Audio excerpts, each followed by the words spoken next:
You keep choosing the same kind of person.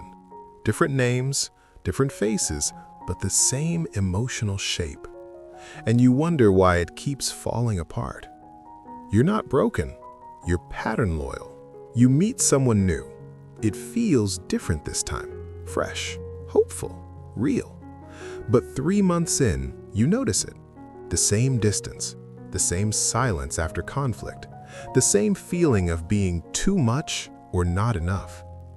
You told yourself you'd never go back to this dynamic, but here you are again. And the worst part? You didn't even see it coming, because your nervous system saw it before your mind did.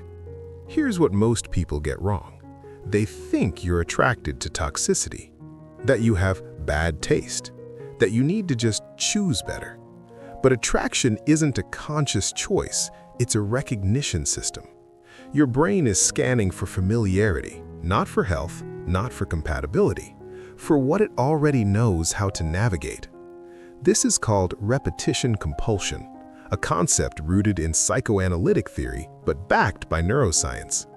You don't seek what hurts you, you seek what feels like home, even if home was complicated. Let's go deeper. Your attachment system was formed early. Between ages 0 and 7, your brain learns what love looks like, what closeness costs, and what you have to do to stay safe in connection. If love came with conditions, you learned to perform. If closeness meant unpredictability, you learned to brace. If your emotions were met with distance, you learned to shrink. And here's the key. Your brain stored all of this as a template. Psychologists call it an internal working model. It's your reference guide for relationships, and it runs quietly in the background, shaping who feels right, who feels magnetic, and who you trust without knowing why. That spark you feel, it's not chemistry, it's pattern recognition. Your nervous system says, I know this dance, even if the dance hurt you before, because familiar feels safer than uncertain, even when familiar is painful. So, how do you break the loop? Not by forcing yourself to date differently, but by becoming aware of the template.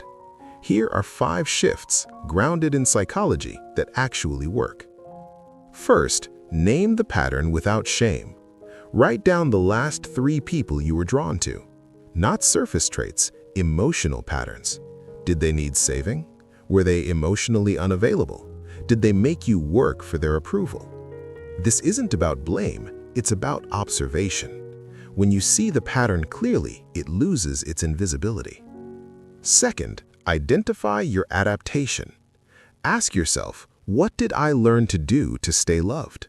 Did you learn to stay quiet? To fix things? To be low maintenance? These are survival strategies, and they shape what kind of partner feels compatible, because you're drawn to people who let you use the strategies you know. Third, sit with the discomfort of boring. Here's the paradox.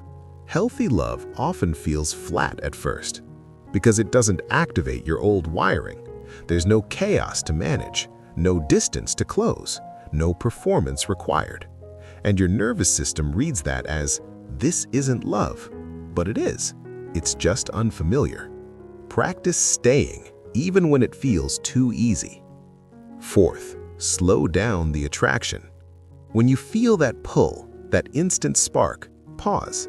Don't act on it immediately. Ask yourself, is this chemistry or is this recognition? Am I drawn to who they are or to what they make me feel? Because sometimes what we call butterflies is actually anxiety, and anxiety feels like aliveness when you're used to it. Fifth, rewire through micro experiences. You can't think your way out of this. You have to feel your way into something new. Spend time with people who are consistent, emotionally available, and non-dramatic. Let your nervous system learn safety can feel good too, not just a familiar struggle. Here's the mental model. Your relationship patterns are like roots. They grew toward whatever soil was available, and they kept you alive. But now you're on different ground, and the old roots don't serve you anymore. You're not bad at relationships. You're loyal to what keeps you safe. And unlearning that loyalty takes time. It's not about discipline, it's about repatterning. Teaching your nervous system that love doesn't have to be hard to be real. So, no, you don't have bad taste, you're not cursed, you're not too damaged to love well. You're just wired to what you survived. And the moment you stop judging that, you create space to choose differently. Not from fear of being alone, not from shame about your past, but from clarity, from self-awareness, from the quiet knowledge that you deserve more than repetition. You've been loyal to the wrong template. Now it's time to write a new one.